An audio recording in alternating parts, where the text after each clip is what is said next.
Welcome everybody to 52 Living Ideas. I'm Shrikant, and today we are going to be continuing our talk on Buckminster Fuller. We are focusing on his book, Operating Manual for Spaceship Earth. And what the approach that I'm taking is that I'm focusing on key ideas. So today, I'm going to be focusing on the idea of systems, or systems thinking, or systems approach to problems. Now, I'm not that familiar with Buckminster Fuller. I just discovered him thanks to my friend CJ, whom I partner with for these meetups on comprehensivism. Now, CJ is steeped in Buckminster Fuller. He did a short presentation on his work here at 52 Living Ideas. And I started reading the operating manual for Spaceship Earth for that. And I was completely blown away because I really like Buckminster Fuller's approach to things. It's very close. It has lots of commonalities between in basically how I think about problems as well. So I'm getting a lot from it. So today, I got so excited about this concept of systems that I'm doing 3 meetups. This is just first of 3 meetups I'm doing on the concept of systems, because the general approach I have is that of syntopical thinking. That means you take a topic and you bring together thoughts of many different people on that topic. So today we are looking at Buckminster Fuller. Tomorrow I'm going to have an author who has written more than a dozen books on the topic of systems engineering, about how do you actually engineer a system based on this systems approach. And he's going to be applying it to, his base is in software design, but he's going to apply it to management and shaping individual life and reshaping the education system and the government. So that's going to be tomorrow. And on Wednesday, I'm going to look at the work of Russell Ackoff, who's one of the pioneers of systems thinking. We're going to look at a video of that. It's a brilliant video, short video, where you get a very good overview. And what we're trying to do is that we're trying to take all these 3 different approaches and putting it together. But today, we're going to focus on Bucky. All right, so what is systems approach to problems? So first is that it's the place where you start. You do not start with parts, you start with the whole. So actually, I'm just going to make 7 points. Okay, I just have 7 points to make. They kind of build on one another. And at the end, I will try to put it together in my own way. But in the beginning, I want to let Bucky speak for himself on these points. So it's a very short presentation to try to give you a quick overview of systems. And then what I'm going to do is I'm going to have Joe and Sanjay. They are the panelists. They are going to give their own take on this, on general systems theory, and this work, as well as my presentation, whatever they choose to talk about. And then we're going to open it up to questions so we can go back and forth. You can ask any questions, and then we'll do breakout rooms and takeaways. So that's the plan. So let me get started. This is the first of the 7 points. The first point is you start big. So we begin by eschewing the role of specialist who deal only in parts, becoming deliberately expansive instead of contractive. We ask, what do we think in terms of the whole? How do we think in terms of wholes? If it is true that bigger the thinking becomes, the more lastingly effective it is, we must ask, how big can we think? So for example, the book's title is Operating Manual for Spaceship Earth. So he's thinking in terms of the whole Earth and the entire 8 billion of us on it, and trying to design solutions at that level. Okay, so that's the first point. You start with the whole, start with the bigger picture. You cannot really, for example, if you're trying to understand an individual, and if you just focus on the individual, you cannot understand him, because there is a larger system, what Bucky calls a macro system around him, within which the individual, the microsystem exists. And if you cannot understand the macro system, that means his family, his culture, his company, his friends, you won't be able to understand him. So you need to enlarge in order to capture all the relationships that are operative in any given situation. So that's the first point, that you have to think big, start big, expand your context. Okay, now, second point is about systems theory itself. So I'm going to read this out. One of the modern tools of high intellectual advantage is the development of what is called general systems theory. Employing it, we begin to think of the largest and most comprehensive systems and try to do that scientifically. We start by inventorying all the important known variables that are operative in the problem. Okay, so this is very important, kind of taking an inventory of all the things that might have an impact on the problem.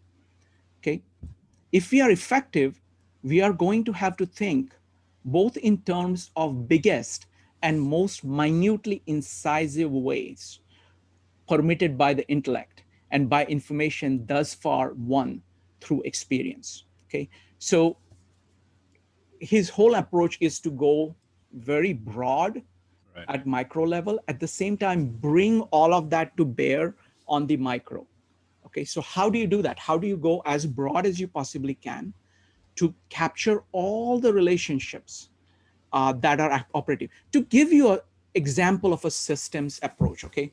Now, this is from Akoff that we're going to talk about in detail, but I think this illustrates kind of systems approach to things better than anything else I have seen.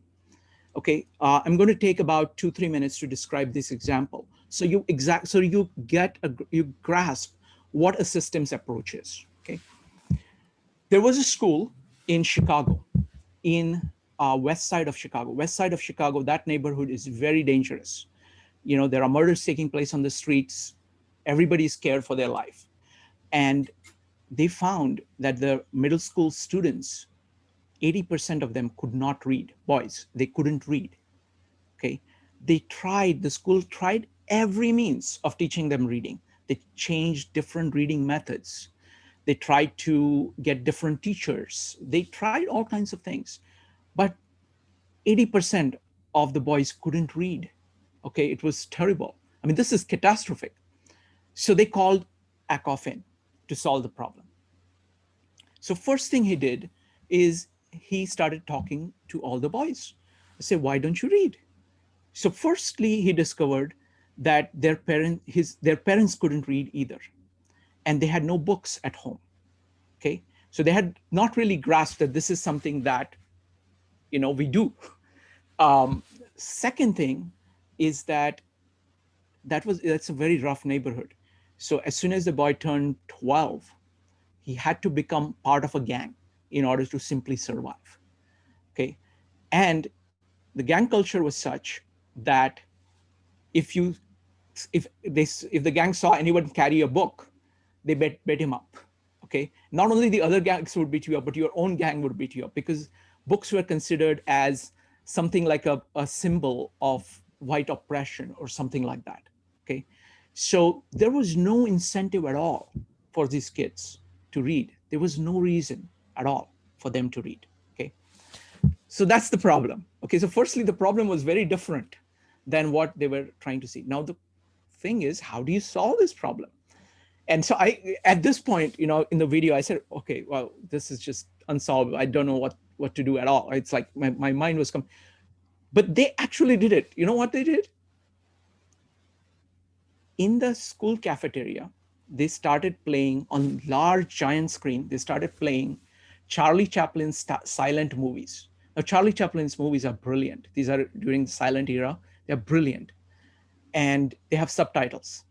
And they made a rule in the school that any student could leave their classroom without any reason and go to cafeteria to watch these movies anytime they wanted.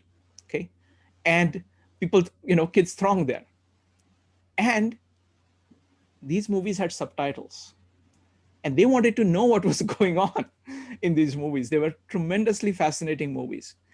And within about 6 months, something like 80% of the kids were reading. They had already picked up all the tools of how to read. They already had those things, okay? But they actually started reading. Now, this is a great example of systems approach, is that you have the problem that one field comes up with usually can be solved by some other field, okay? So thinking in terms of fields is narrower. Systems thinking is saying, what is the system and where does the problem lie? Okay, so that's a good example of talking about how to approach this. Okay, now one of the great things about the way in which systems, now I want to distinguish what I see as Bucky's approach to systems as distinguished from most approach to systems. Now, systems thinking is actually quite common in science, for example, in chemistry, where you're trying to see, the entire context. But most scientists have focused on physical systems. So one of the unique things that he talks about is systems, human systems that are comprised of metaphysical and physical elements. Okay. Now, this is a very tricky thing. Man has failed thus far as a specialist to define microcosmic limits of divisibility of nucleus of an atom. But he has been able, with Einstein's, with people like Einstein, has been able to define successfully physical universe, not the metaphysical universe, nor has he as yet defined total universe itself as combining both physical and metaphysical. Scientists were able to define the physical universe by the virtue of experimentally verified discovery that energy can neither be created nor lost, but they've not been able to include the metaphysical element. So firstly, I want to take a minute. This is a very deep point. So what is physical and what is metaphysical? Okay, it's the difference between perceptual and conceptual. It is the difference between what is going on physically versus how we think about it. It is if you attended my earlier presentation, it's the difference between the operation of the brain and the body on one hand and the mind on the other hand. What he means by metaphysical is your ability to abstract general principles and use them as guidance mechanism for physical action. So the metaphysical is the conceptual. Really the heart, the takeaway that you get from doing the work, the mental work, are these general principles that are applicable everywhere. And you use that as a base. And what he's doing is that he's looking at systems, human systems, as comprised of metaphysical and physical elements together. Okay, I think this is brilliant, this kind of clear separation. And looking at, like, science is very good at doing physical systems, like thermodynamics in particular, for example. It's like one of the amazing examples of thinking about physical systems and seeing patterns in physical systems. But what he's talking about actually applies to human systems. When you're seeing, for example, an individual life, right? What principles am I living by? And what are my actions? To what extent do I use those actions and observations about the success and failures of those actions in order to update the general principles on which I'm operating? So there is a spiral involved that. So that distinction, okay, so that's something that we will come back to. So the next point I want to make is, again, a very, very simple point of his, very deep point. So one axis that we have identified is metaphysical and physical, okay? But there is a second axis that he uses. And both, if you understand these axes and if you learn how to use them, this is a very, very powerful, it's a very simple tool, but a very powerful tool. Okay. He defines, let me see where to begin here. Okay. Having adequately defined the whole system, we may proceed to subdivide it progressively. Okay. So, okay. So what you do is that when you think of a system, you think of what is inside a system and what is outside a system. So this idea of inside and outside is a huge idea. So let me talk about it by a application. Suppose you're trying to understand yourself, right? So I mean, this is how I do it. Okay, this is again my application, not Bucky's. So when I think of human beings as systems, I think of us, so our bodies as being the separation. So what is inside, and that includes our metaphysical, our mind and brain, and our ability to move all of it, but not our clothes, for example. Okay, that would be part of the external. And what you're trying to do is that you're trying to see the interaction between what is inside, how inside works, and what is outside. So you divide, it's a way of dividing things into two with a boundary, and doing that progressively. And you have to do the boundary correctly. For example, if I were to divide myself into half like this, okay, and try to think of it, it wouldn't work, because there are many systems that go so much back and forth with this boundary that it will not work. But my body as being a limit, that's a good limit. So you have to kind of figure out the natural limits to divide it. So how many bisecting bits? So for example, this distinction between metaphysical and physical is an example of that. You're kind of separating out the physical subsystem and the metaphysical subsystem and seeing how they interact with one another. So you can say, how does the metaphysical part work? So how does conceptual work? So there would be tools like logic, for example, which would apply over there. How does the physical world work? There will be conservation of energy, entropy, those kind of things. And how does interaction between them work? So there would be, so it's a way of kind of breaking the problem into two, and and doing that. And the point is that by repeatedly doing this bifurcation, dividing into two, you can get both kind of what he calls the intensive, incisive understanding of things, of small systems, and the broader. So that's the approach that he's taking. So let me just read this out. How many bisecting bits does it take to get rid of all the irrelevancies and leave in lucid isolation the specific information you're seeking?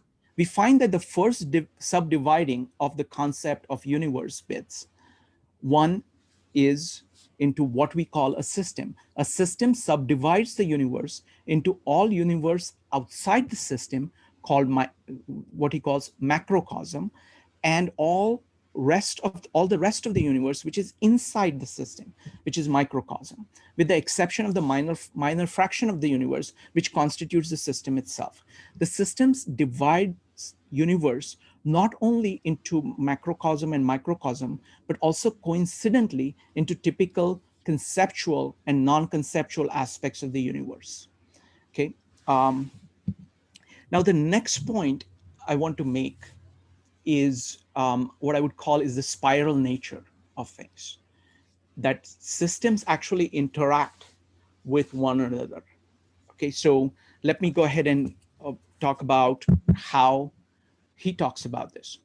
He says, a thought is a system and is inherently conceptual, though often only dimly and confusedly conceptual at the moment of first awareness of it, um, as, as yet only vaguely describable thinking activity. Because total universe is non-simultaneous, it is not conceptual. Conceptuality is produced by isolation, such as such as in the instant of one single static picture held out from a moving picture film's continuity or a scenario. Now, this is a metaphorical way of describing it. Okay, but let me put it this way. So what you're trying to do in thought, you're trying to identify general principles, and you're trying to abstract those general principles from the movement that is taking place. But once you have isolated that general principle, you have a principle. And that's what he calls kind of metaphysical or conceptual. Um, and so that's what he means. And what happens is that the spiral part, Yeah. let me describe it um, so it is characteristic of all thinking of all systems, conceptioning that all lines of thought interrelationships must return cyclically upon themselves in plurality of directions. See, he is very deep, and he is trying to put a lot of observations into these short paragraphs. But what he means is that there is these feedback loops that are running across systems. And it is those feedback loops.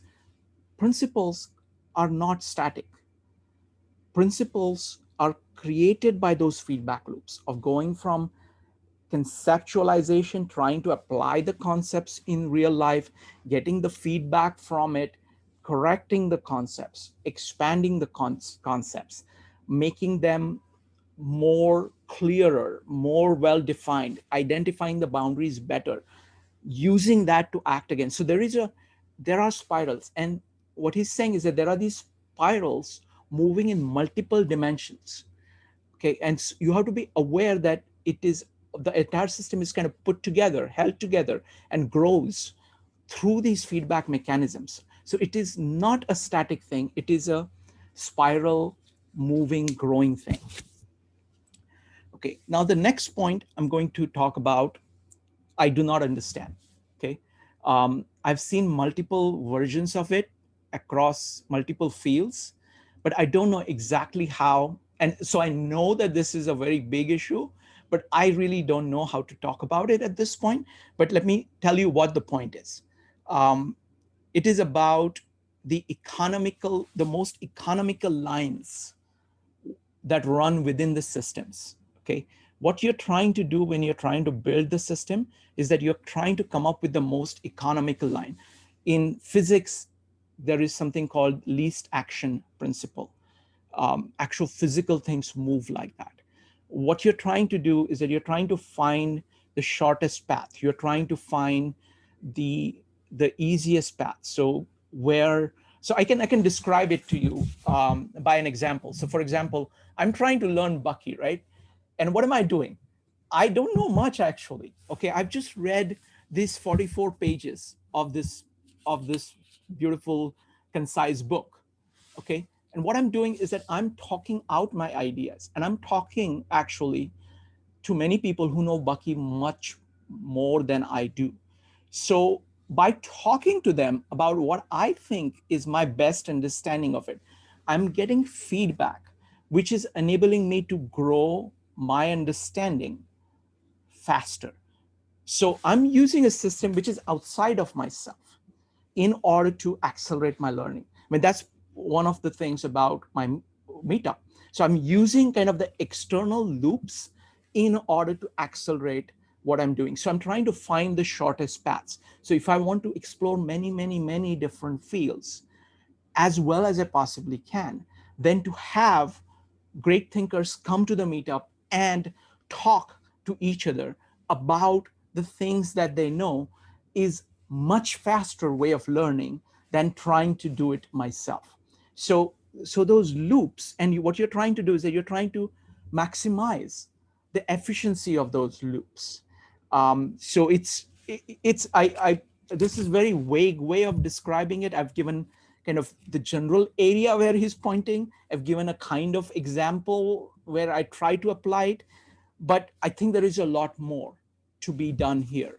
And I look forward to this is something that he's spent a lot of time on things like the geodesic lines, kind of the great circles, things like that. I want to integrate it with kind of physical principles like least action principle. So that's the next point. So that's what he's doing. Um, so that's that. I mean, at the end, I would say I want to give an example of how I see, um, how I am applying this right now. Okay. So the way I'm applying it is I'm mostly interested in human beings and human life at a very large scale. So I'm interested in my life, and I'm interested in life of 8 billion people who are living on this earth. Okay. So what I'm doing is that I'm using his concept. Actually, I have my own formulation. If you go to 52 Living Ideas and search for 4 functions, that's my version of it, which actually can be those 4 functions that I have actually maps into these 2 functions that he has of metaphysical and physical. So, so we have, like, for example, if you look at just yourself, you have a physical body and you have a mind. Those are the 2 systems that I focus on. So the product of the mind is the general principles of living that I have. And the operations is basically everything that I'm doing. Okay. And there are loops that are going on between them. So look at this as the inside system. Okay. So look at like Shrikant's system or system of an individual human being. They have certain general principles that they're using, and they have a certain operation that the operation is directed by our kind of system 1 in Daniel Kahneman's term, which is our automatic system, our emotions, our intuitions, our habits, our reflexes, our instincts, all of that. And then there is physical action taking place. So that's part of operations. And that is being guided by these principles. So those are the 2 parts of the inside. This inside system exists in the outside system. So I look at the world and I say, what general principles are known about how best to live, how best a human being can live and live together? Okay. So I have my own general principles that I know, but there is a much larger set of general principles outside of me in the outside system. Let's call it rest of the people. Okay. So I look at that as a variable and I say, okay, if I have a loop going between studying the general principles, all the general principles out there, and trying to compare them to what I have, trying to learn from them, trying to rebuild that. So there is a loop that is going on between general principles that exist outside. And this is not, I mean, general principles can be wrong, can be destructive. So to be able to separate, what is your goal and what is your goal, what is the goal of life, and what principles are conducive to that, and what principles are destructive to that, and then comparing your internal principles with all the principles out there. That is one loop that is going on. You're also looking at, you're trying to understand the world. So currently I talked about kind of what is happening inside. I can also talk about what's happening outside. So I can say, what are the general ideas? Forget about me. What are the general principles out there that people or cultures or organizations um, or families hold? And what are the operations? What are the actions that are being taken? So I can understand that outside system in and of itself as a separate thing. Okay. And then I can say, okay, just as I can say, how do my general principles interact with the general principles of the outside? I can also say what are the actions that are being taken outside, all the actions, and how do my actions fit in there? Is there a way to do that? I can look at interactions between, so these are the 4 different things that I have. It's again application of the bifurcation. So first I'm dividing into inside and outside, like me and me inside the whole civilization itself. So inside and outside. And then I'm doing a division between metaphysical and physical. And I find this very, very useful way of teasing out. It also shows you what you may be missing. So, okay, what principles is it that I'm completely ignorant of? There are lots of them. There are many of them out there. And learning about them a little bit is going to be very helpful to me. So that's how I apply it in my life. Okay. So that's all I want to say. I just want to put together, put on the table here the basic idea of systems that Buckminster Fuller has. And what I've done is that I've tried to read out his own words, trying to interpret it a little bit. And then after I've talked about how I apply it to my life. That's the best I can do right now. And what I'm going to do now is I'm going to open it up to Sanjay first and then to Joe for any comments that they may have on this. Sanjay? Yeah, you did an excellent job of presenting it. I mean, this is in one sense, it's a fairly simple theory once you start understanding what it's about. But for people who are not familiar with it, it can be very complicated. And I agree that at the simplest way to look at systems theory is that we look at a particular entity, and it does not have to be a physical entity. But you start with the entity, and then you look at everything excluding that entity. So it might be, let's say, a cell, right? A cell in biology. It might be an automobile. It might be a person, or it might be a structure. For example, a society, a nation. A nation is an entity, which does not necessarily have physical boundaries. But on the planet Earth, it tends to. So that's the first step, and I think you started going into this, but I think this is a very important concept. So I'm going to expand on this. Is the concept of interaction. So every system has an inside and outside. Actually, before I go further, let me explain that the border around the system is a theoretical border. So when I describe a cell has a physical border, right? A nation has usually a physical border or a set of borders. But in systems theory, we're not talking about the physical border, because in the real world, that physical border actually interacts both with the inside and the outside. So it's very difficult in the real world to treat that edge as either as within the system or outside, because it actually exhibits both aspects. But when we look at systems theory, we try to form a theoretical border, which usually is just on the outside of the physical border. So in a cell, you have this virtual border that just is on the periphery of the bilipid layer in a cell that forms its encasing protein. So that's very important. Another aspect is that in systems theory, we're actually describing things using mathematics. Mathematics is a language in systems theory, and it's not simply the regular mathematics that people are used to. And this is why when Shrikant described the physical world as well as the metaphysical world, a lot of the physical world can be explained using more routine general mathematics, but the metaphysical world requires a mathematics that we call statistics. And so all of mathematics, including statistics, is what's used to describe systems and their behaviors and to model them. So once we understand the inside and outside, that a system involves inside and outside, then we start to look at what is in the inside. Usually a system has multiple components or multiple parts, and the interactions between those parts is just as important as what actually is in those parts. So the interactions and the behavior, and this is where we get into the synergy aspect of Fuller. He was big on synergy, and the concept of the integration of all of these parts and their behavior together is extremely important to understand. And typically, when we look at things, we have a limitation how we can understand complex things. We understand things at a certain level, but the world is actually much more complex than we realize. So if you take just a simple thing like I'm trying to keep it something simple that biology tends to be too complicated. So let's take a simple thing like a pen, okay, a ballpoint pen which you can move, right, which has a retractable spring inside, and you can move the ink carrying capsule, in and out.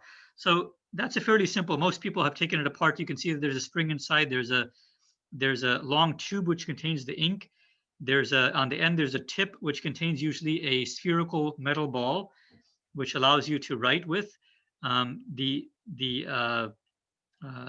shape of the pen has to be in a certain way so that we can hold it and we can manipulate it. So it's a fairly simple product.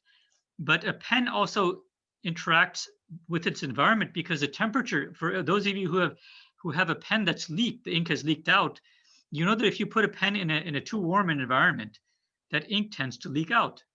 Um, and only when you understand that the temperature of that the pen is in, or even the gravity that the pen is in. So if you take a normal pen and you take it into space, it will no longer work. So NASA actually had to create new novel types of pens, which is where the ballpoint, not the ballpoint,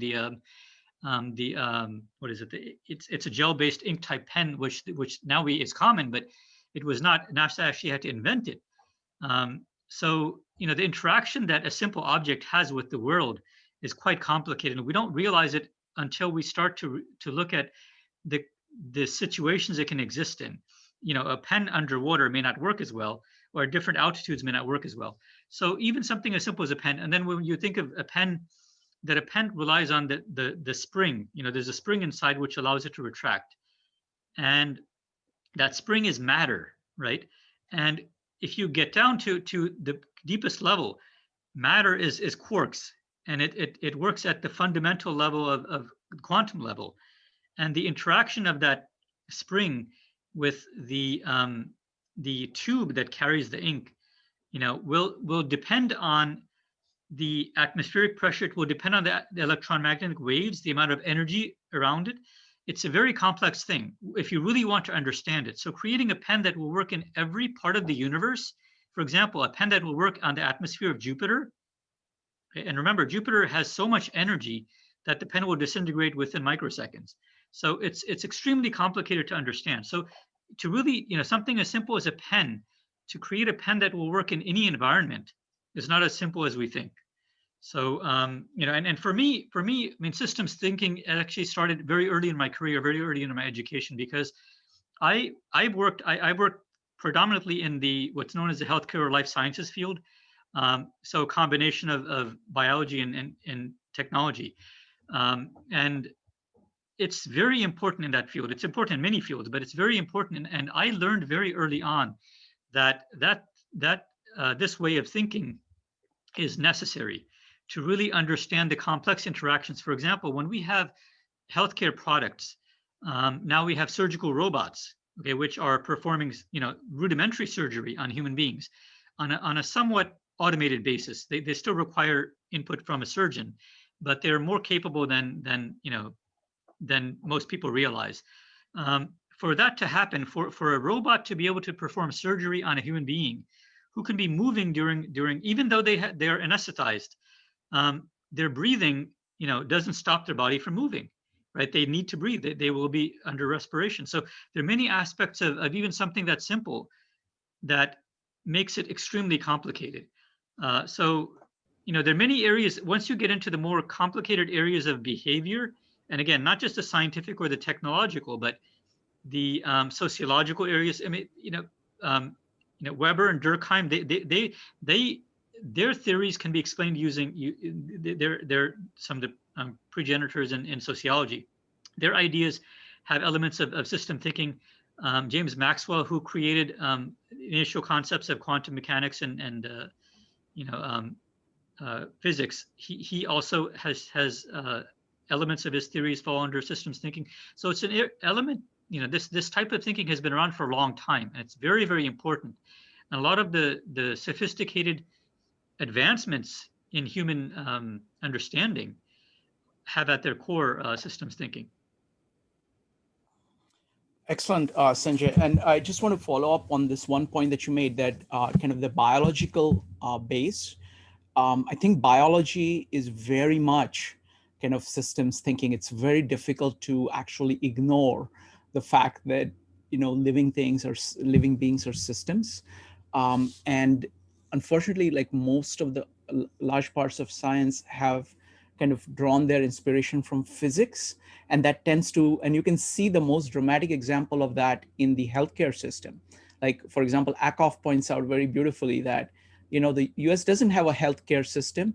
they have a sick care system because they get paid only if people are sick to fix them, so that the only way they can actually keep going is to do that. Or even the way in which healthcare is or sick care is dealt with is that people wait for problems to arise and then do something to actually just elevate those symptoms of the problems or just that specific thing. And while doing that, it can cause all kinds of other damages to other parts of the system which are not fully grasped. So this entire kind of, there's a lot of kind of tendency of the even the way in which we deal with our bodies as far as healthcare goes, kind of inspired by kind of non-systems approach, and kind of systems approach is becoming, I see that very clearly in biologists, people like Darwin or anybody who is a biologist. They have a very keen sense of thinking in terms of systems. So thank you very much, Sanjay. Really appreciate that.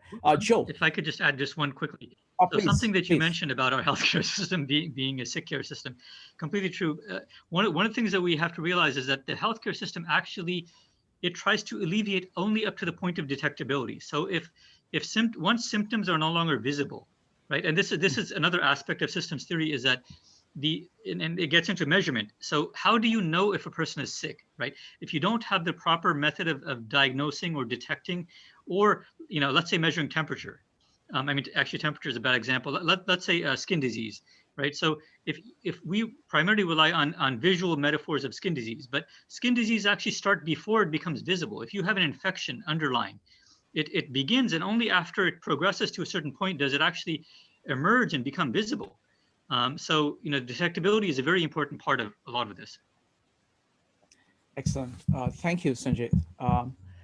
Joe, you're Yeah, next. I mean, I'm just going to basically build a little bit on at a higher level, which you guys have already spoken about. I mean, there's not much to really add within these 4 pages of Bucky's manual. But the thing that, Buckminster Fuller, that I appreciate what he's trying to do is define the entire universe. And he's trying to change the way people think. And that's what was kind of so revolutionary in his approach. And the idea of defining boundaries is critical, and it's critical within systems thinking as well. And you and Sanjay have already alluded to that. But his boundaries are the universe. So everything that he's thinking about is, it includes everything. Now, I think that the other part that Sanjay alluded to that was really important is the idea of interaction. How do we interact within that universe?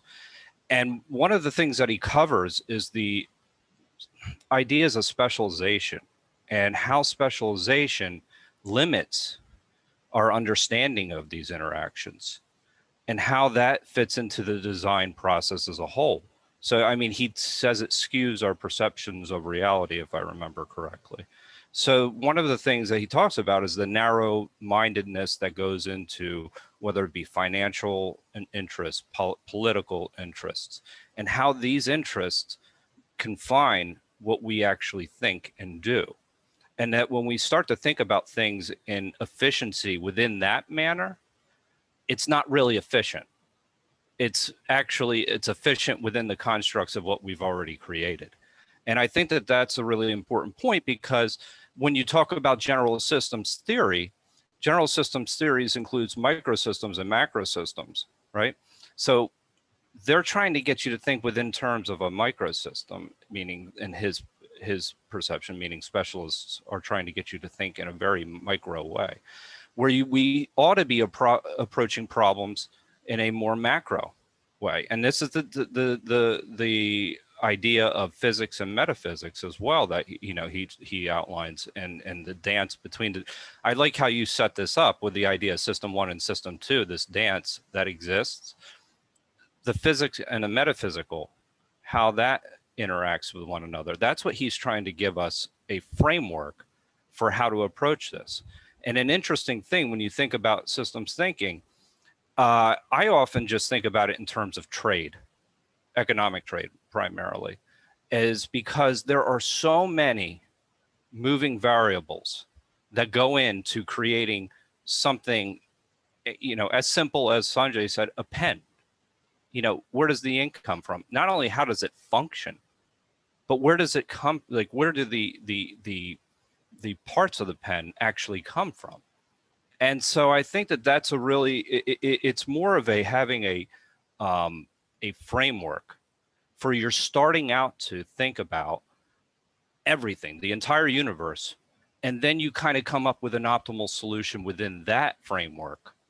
And I think if you look within it, the framework that we're used to thinking in, that you would see there's a huge gap in efficiency. That's my understanding of how Buckminster Fuller saw the world, is that he said, look, we're thinking about things in a very, very specialized way.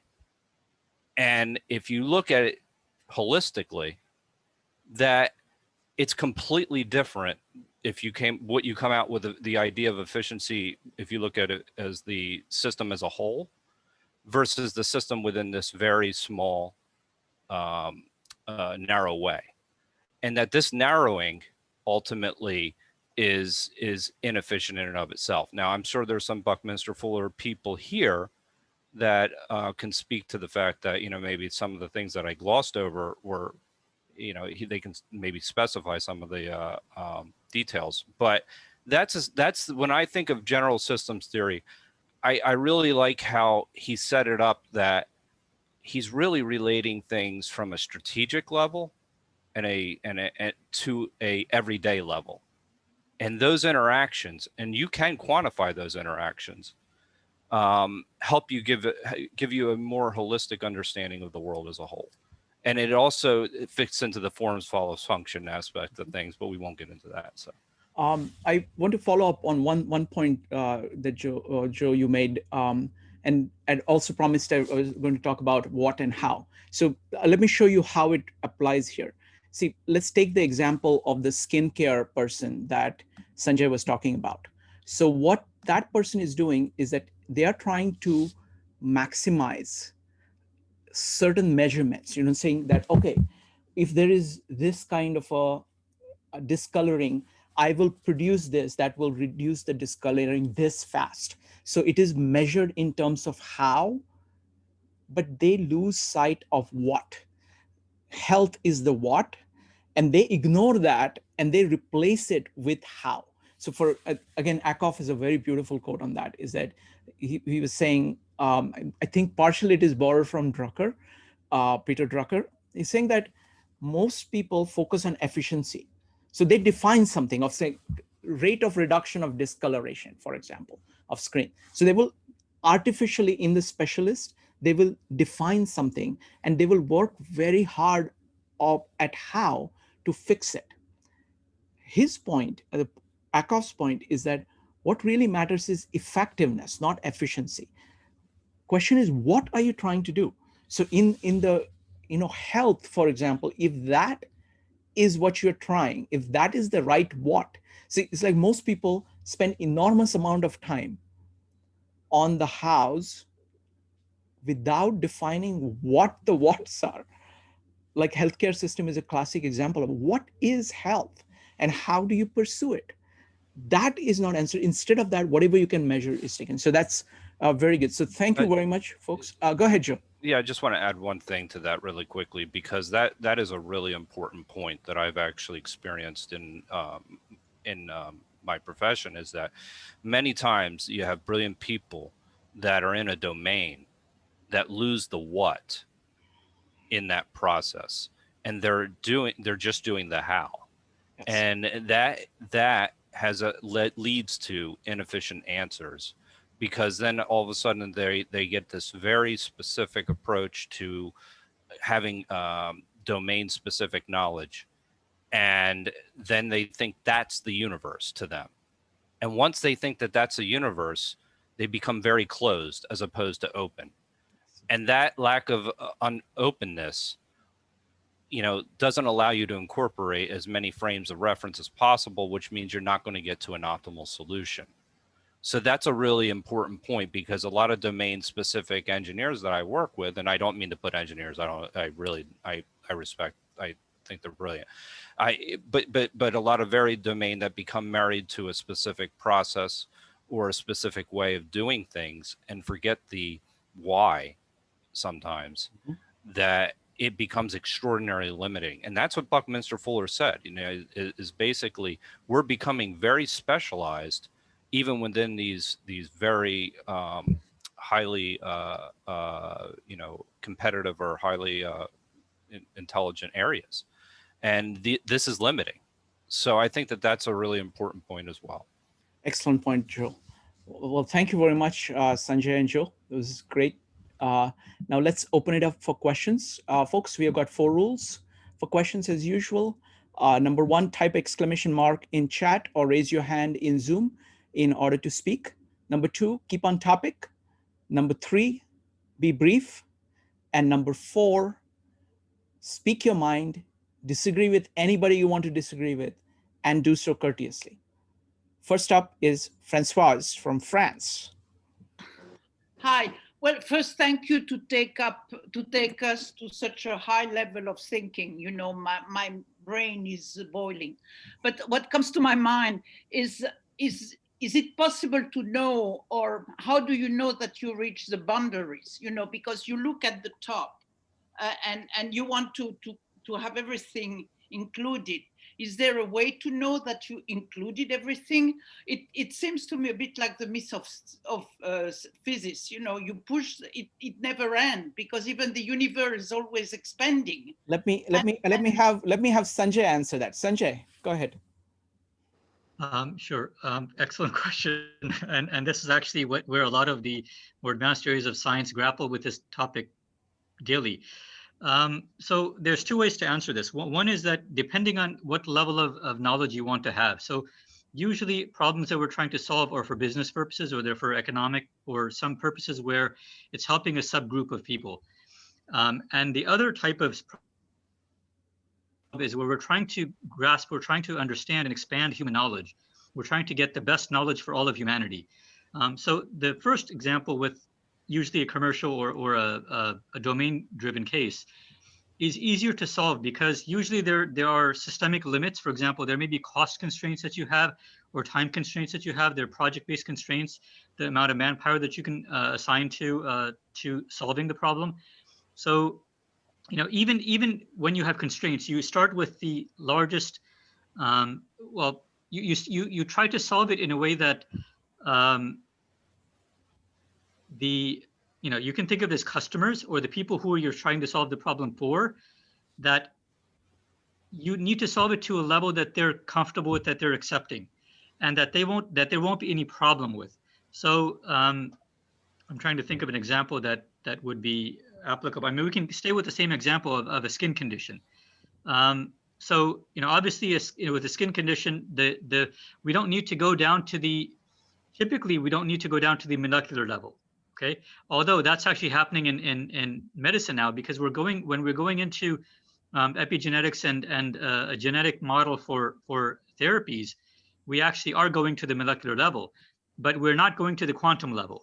Okay, so there is a stop point at which we go, and the reason why we're able to go to the molecular level today is because our tools and our ability to interact and manipulate molecules and to design and define and understand, measure what's actually happening at the molecular level, it has gotten so sophisticated and so cheap. So today, for about $50, we can get very sophisticated tests at the molecular level. Actually, not even that, even less than that. So that's, for example, the level that we stop at. But in some areas of the world, we don't even need to go at the molecular level. Solving a problem may be just, it may be much simpler. So a lot of it depends on the customers, you can say, or the people who you're solving the problem for. If they accept a problem solved at a very rudimentary level, then you don't need to go any further. But in knowledge, in human knowledge, in the fields in the advanced areas of every field, we want to have not only detailed knowledge, but we want to be certain that that knowledge is not flawed, that there are not errors or assumptions built into them. And so that's where we end up spending so much money. So that's the reason why, space programs cost so much, and that's the reason why the Large Hadron Collider costs so much, and that's the reason why a lot of the clinical studies that are done around human behavior take so much time and they're so expensive, because it's very difficult to glean out the amount of information, because we do want to do it at a high level in those cases. Thanks, Sanjay. Next up, and great question, Francois. I think that's a crucial question for any system. Joe, you had something? I know. I Okay. mean, All right. no, that's fine. Yeah. Next up is Daniel, Laura, Miguel, and Jean. Daniel, go ahead. Hey, thanks. I'm really liking this. I haven't really been exposed to this specific concept before. I'm curious how the systems thinking stuff has developed, how you've been applying it in this session with the way you're kind of disseminating information or the way that you're interacting with us. No, I mean, I'm not sure I understand your question. What are you asking? Well, you have the systems thinking approach, like that's how you conceptualize the world, right? Or the universe. So like you're conceptualizing this Zoom meeting in a way, right? Yes. And so I'm curious to hear some of that conceptualization and how these principles have helped you put on the Zoom meeting and put on, like, given us the information in such a way that we can digest it. Very good. I mean, so let me just give you this. I mean, because this is kind of a way of thinking. So for me, the biggest application of this is to understand that, see, I'm really interested in learning. Okay, that's what I'm interested in. I'm very passionate about. And I've been doing that all my life and very passionate. I spent enormous amount of time on it. And what I found was that actually talking to people about what I'm learning and sharing what I'm learning, like what I'm doing about Bucky. I do not know much about Bucky. It's only 2 weeks ago that I started reading him. Okay. But then as soon as I found that it was worthwhile, I decided to do meetups on it. Okay. Because what that does is that it gets people, like, for example, Sanjay, right? Sanjay has been doing kind of systems thinking for a long time. So I'm learning a lot from him in the comments. This, I'm going to put it on YouTube. My friend CJ is going to look at it. He spent like 30 years looking at work of Bucky, and he's going to give me comments. He's been giving me comments on my lectures. So have other people. So what it does is that, and then, you know, for people like Francois, she's asking me questions. You know, where do you draw the line? How do you learn where to draw the line? This is the fastest way to learn, to use kind of this external part of the system in order to maximize the internal part. So that's how I'm using it. Mm-hmm.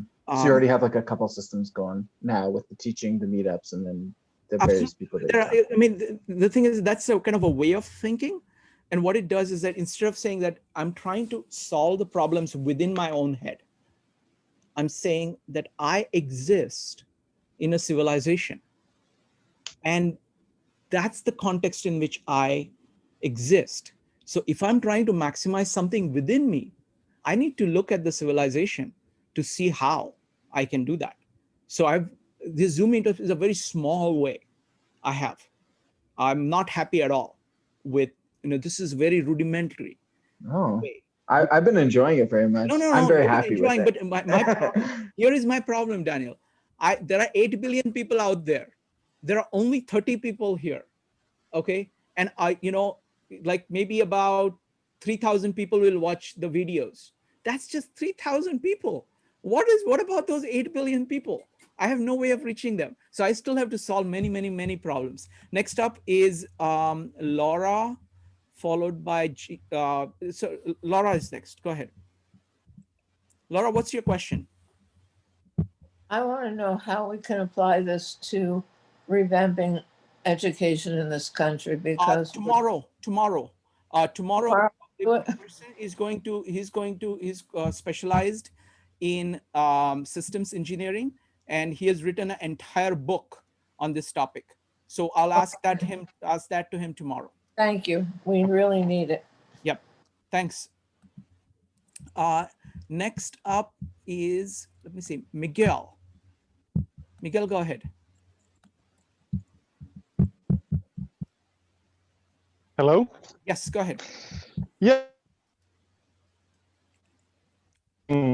Systems thinking for Miguel, you're been on. for Sorry, problem. Miguel, your mic is not working. Miguel, just a second. Miguel, your mic is not working. So I'm going to read out your question for you. Your question was, how can you define health and measure good health? Now that's an excellent question. Miguel, your mic is not working. So your sound is not good. So I'm going to read it out for you. Okay. So. Oh, sorry. Yes, I can hear you. Can you hear me? Yes, go ahead. Sorry, Hello? no. Okay, there is a problem with the mic. Hello? Miguel, I'm going to just read out your question because you have all kinds of sound problems. So your question was, how do you define health and measure good health? So it's a very good question. It's a very difficult question. Okay, but one thing I want to say is that just asking that question is a starting point. So at least you know that the what. I mean, this is again the point that Akoff makes really well. It says having the right what is much better, and completely screwing up on the how is much better than having a great how and not knowing the right what.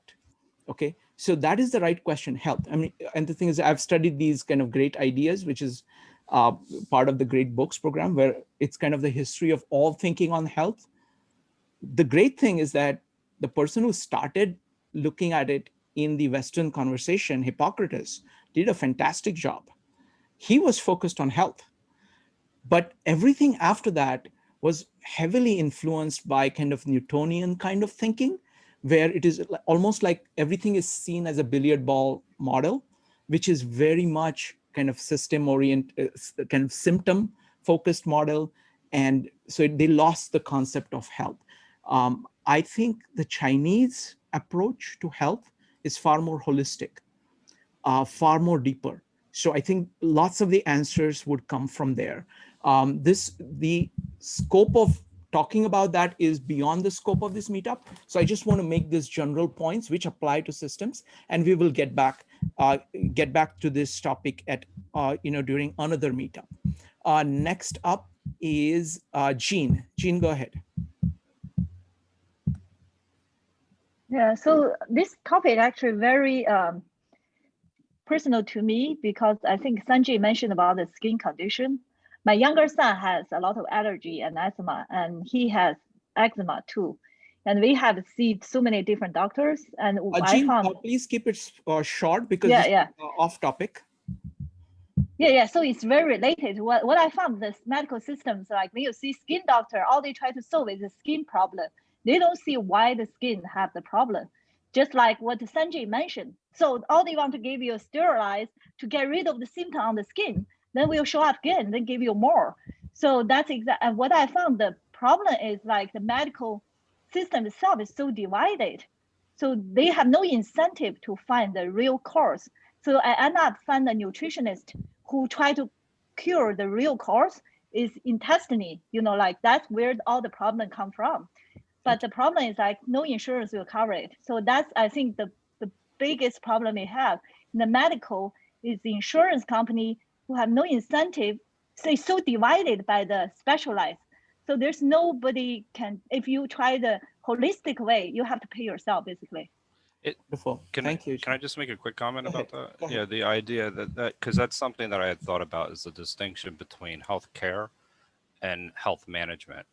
And that's kind of this idea. Okay, I'm going to wait till somebody gets sick, but I'm not going to look at the root cause. Then I'll train the problem, or treat the problem. But then you have this holistic way of thinking that gets to a bigger picture as to why the problem exists in the first place.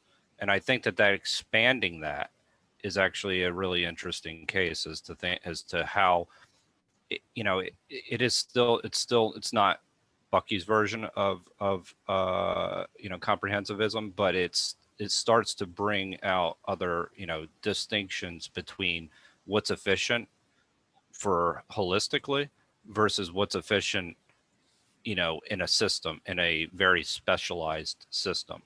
and you'll see the delta. You know, the insurance won't cover one, but it's going to cover the other. And that's where I think that that's an example of the economic disparity he's talking about.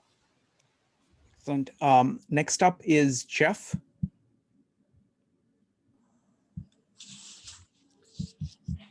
Hi guys, thank you.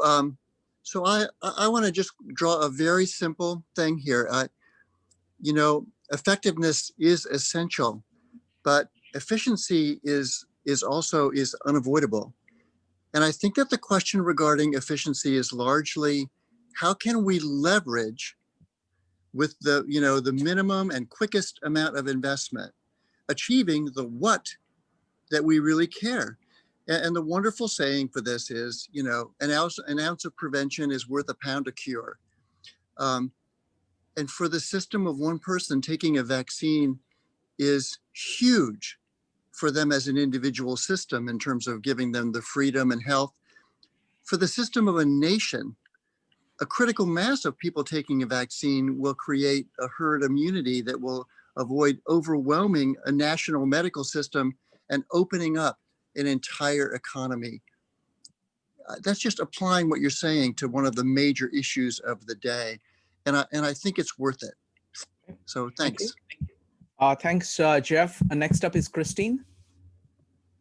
Hi, so I'm going to go kind of bigger picture here because that's how my mind works. But when we talk about systems, you know, I start thinking about, and I'm jumping in here, so forgive me, just starting to read the book. But I'm thinking about hierarchies of how things flow down into that system. I feel like we need to start there.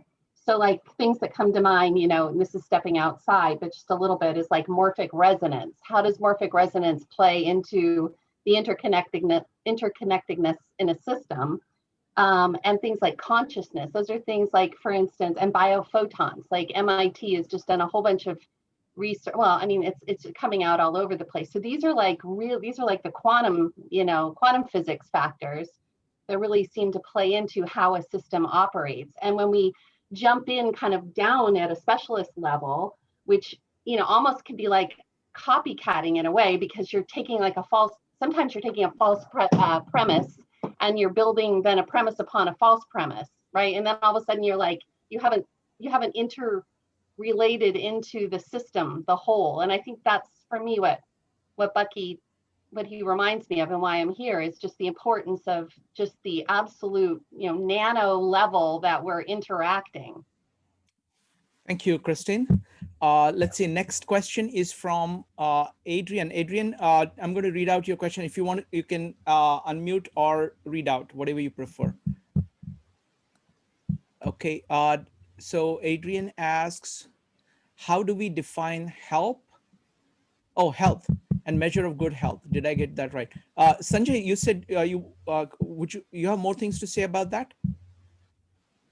Sure, I could. I mean, first of all, we have to recognize that systems theory doesn't say that you will always get the answer, or that there's only one answer to a problem. Usually, most real-world problems have more than one answers. And in systems theory, you want to be open to exploring all of the possible answers, but also realizing that you're not done. This is one of the most difficult parts of systems theory, is that you don't know when you're done finding answers. There may be more answers that you don't know of because you don't know hidden parts of the system yet. So when we talk about healthcare, what is health? I mean, the simplest way to find out what is health is, what does it mean to the person that you're asking, right? The person, the patient, the individual, what does it mean to them? Another way is to ask the practitioner or the experts, you can say, or the, you know, in Bucky's parlance, the specialists, right?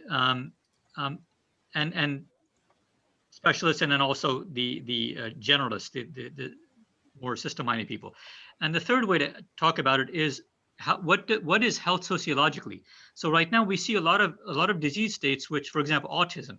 Autism seems to be rising, or at least, you know, there should be more diagnoses of people, usually children. You know, the incidence of breathing disorders, COPD, and various types of breathing disorders, not only related to aging, but just in general because of pollution, possibly. You know, we've seen a tremendous rise, starting in around the 40s of cancer. And now it's starting to be alleviated because of the therapies that we have, the treatments, but cancer is another one. So there are many ways to look at health and disease. You look at it from the individual, that you ask them, what does it mean for you to be healthy, right? And for a person, it may be that, you know, and this is once you understand this, medicine actually improves, because one of the things that medicine is criticized for often is keeping people alive too long in a unholistic way. I mean, we can keep our bodies alive far longer than we want to, right? In an unhealthy, in a painful or you know, difficult situation. So if you ask someone, is health the requirement for you to be active and to be functional in the world, then you may not keep their body alive as long, right? Because if they're bedridden, then they're not healthy, and so that will affect the treatment that you give them. So it's very important to ask the people. It's a multi-level answer. Yeah, Sanjay, I mean, we are going to have to do, you know, kind of, we're going to be talking about this. I think it's worth talking about it separately at some point. You know, the concept of health. One thing I would add is the best thing that I've seen on this is actually a book called Why We Get Sick. It's a collaboration between, you know, I think his name is George Williams, and one doctor. George Williams is one of the most respected evolutionary biologists.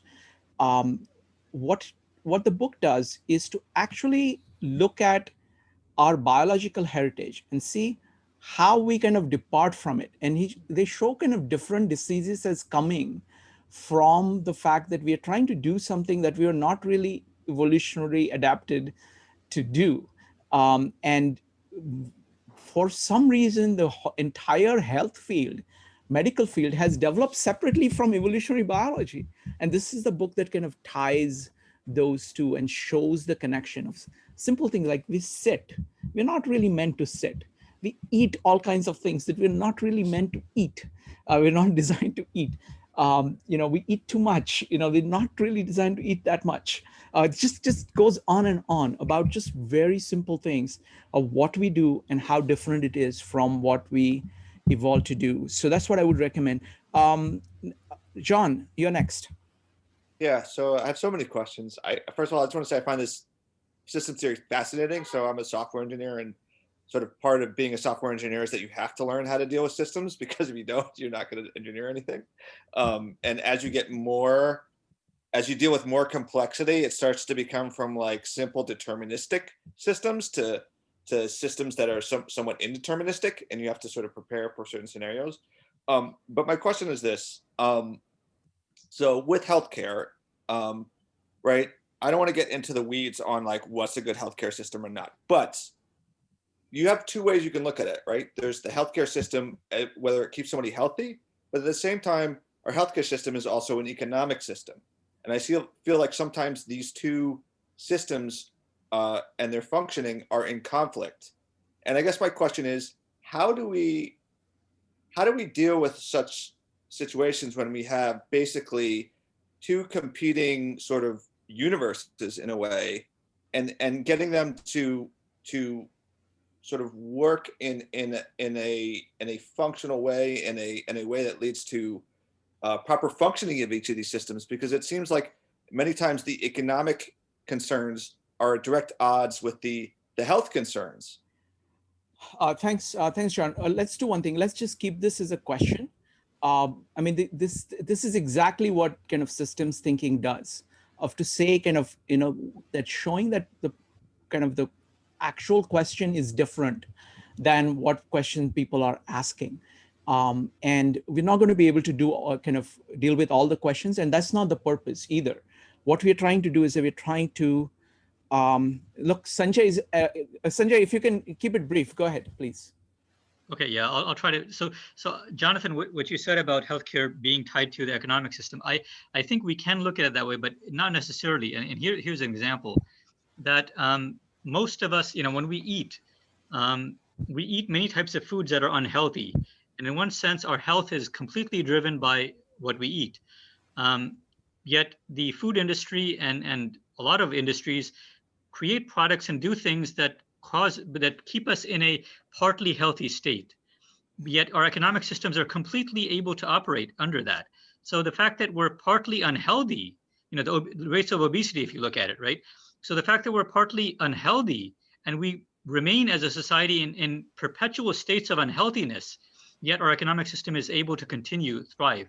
So I think that they're unrelated, but we can look at it together. I mean, I see what you're saying. Yeah, just a very quick follow up. So I totally understand. And I guess my question is like, the thing is that there has to be, right? If you can't pay, like, you don't want it to be like totally economically driven, right? Because then you'll get like fast food healthcare, and we don't want that. But it seems like you do need to sort of understand, like, there does need to be some consideration of this in a system that's otherwise geared towards, right? The primary purpose of a healthcare system is to care for the health. And so, like, how do you reconcile that paradox, I guess, or how do you approach John, it? what I would recommend is to see the work of Ackoff. He's done a very good job. I mean, the problems are much more involved. I don't want to go into details of this. This is not the purpose of this job. So search for Ackoff and healthcare. He has got very deep observations. I mean, his essential point is that it is sick care. That's the main problem. The other problem is, I would recommend this, Why We Get Sick by George C. Williams. It basically shows you why we get sick. It's like, it's even the entire process of kind of sickness and how it is understood is completely wrong. Well, that's where I would start. And I don't want to go into this too much. I was trying to make a meta example, so apologies. No problem at all. But yeah, Joe, go ahead. Just very, very briefly, is the idea. This is something, and I encourage everybody to read the Buckminster Fuller operating spaceship manual Earth. Is the idea between the metaphysics and the physics is really critical to this point, and how there's a link between these two, and there's also a distinction that needs to be made between boundaries and constraints. So there's a very a constraint can be an economic constraint, but that's not a boundary. So there's a boundary is your imagination to a certain degree, or how you're defining the universe and the system itself. So I think that that's a really important point, and it kind of speaks to Kristen's question earlier as well. Excellent point, Joe. I mean, I think this distinction of kind of metaphysical versus physical, which I think is really, that was the thing that blew me away from everything else, because I've read many presentations on systems in the last few days, but that point kind of crisply distinguished. I don't think anybody else has distinguished it as well as that. It's there, it shows up at many places, but he's kind of made it very crisp. It's like, it's all about identifying general principles of things. And then go ahead. And that's the micro and the macro. I mean, as well, it drives the micro and the macro relationships that we understand. So I mean, I see micro and macro as different axes. Right. So, yes, exactly. So it's a different axis. So two axes. So one axis, let's say horizontal axis, is the physical and metaphysical.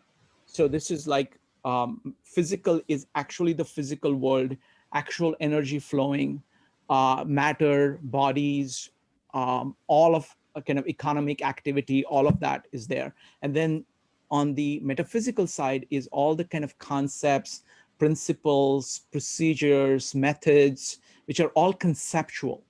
So that's one distinction. And the second is the kind of inside and outside, micro and macro. Exactly. Whenever you're looking at anything, just see what is going on inside, but you can't understand what's going on inside until you understand what is going on outside and how it interacts with what's going on inside. And that breakdown. And the important thing, there are several things here. Again, kind of reiterating several points here. All of this is iterative. So once you have done inside, outside for one system, you can go inside of that inside and divide it further. And you can keep doing that. So that's one point. Second, there is all kinds of feedback loops running back and forth. And those are the things that are actually making things what they are. And you have to be very cognizant of those things, because if you forget those, then what you have is almost like a corpse of something that was living once. You have a skeleton but not the living thing. The living thing has those processes going on. And that's beautifully put, because that's where Bucky gets to the idea of the interactions. That's where he, and Sanjay had spoken to that a little bit, is the idea of how these systems are interacting with one another. And that, yes, once this, becomes too specialized, that it's detrimental, because no longer is that system interacting, it's dying. Excellent. Jairo, you had a question. Yes. Why is it called systems theory? What does the word theory do to the word systems? Is it like? Sure. Yeah, I mean, the basic idea there is systems.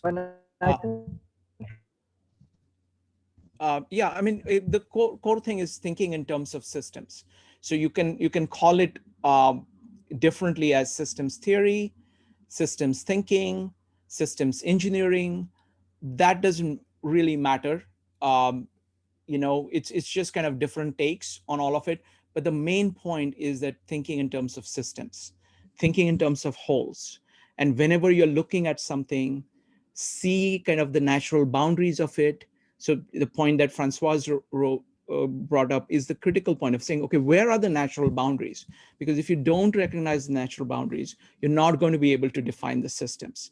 Like the cell, cell has a boundary. So you have to know where the boundary is. Organism has a boundary.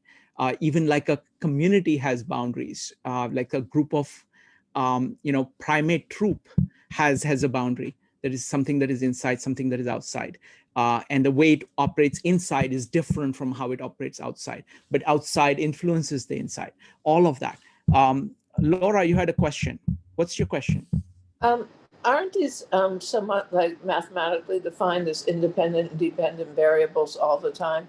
Metaphysical being the independent variable that will vary, and the larger one being the dependent variable. I don't think it is. He looks at it that way. He looks at it as being kind of, these are the two things, the two aspects of it. I don't think it is in terms of dependent or independent variables. If I could just add a little bit. I mean, yeah. I actually did put a comment just previous to what Laura asked. I believe that it is. I mean, variables are a very important part of systems theory, and the understanding of the interaction between variables is very important. Yeah. But would you say, like, there is? I mean, there is relationships going on between the metaphysical. The metaphysical is impacting the physical, and physical is impacting the metaphysical. So there are these back and forth loops going on between these things all the time. You don't form ideas. You form ideas based on induction from facts, and then you test those ideas with facts, and then you take the input from that and do that, and then what you do with things is based on the ideas that you have, and then because things went a certain way, you're changing the idea. So there is this back and forth relationship between those things, not one way. And I think that's kind of this kind of spiral nature of these interactions is a very crucial part of understanding these systems. And that's a distinction between a closed and open system as well. I mean, as well. So I just want to. Excellent. All right, folks, this is really good. Joe and Sanjay, I think we managed to do a good job.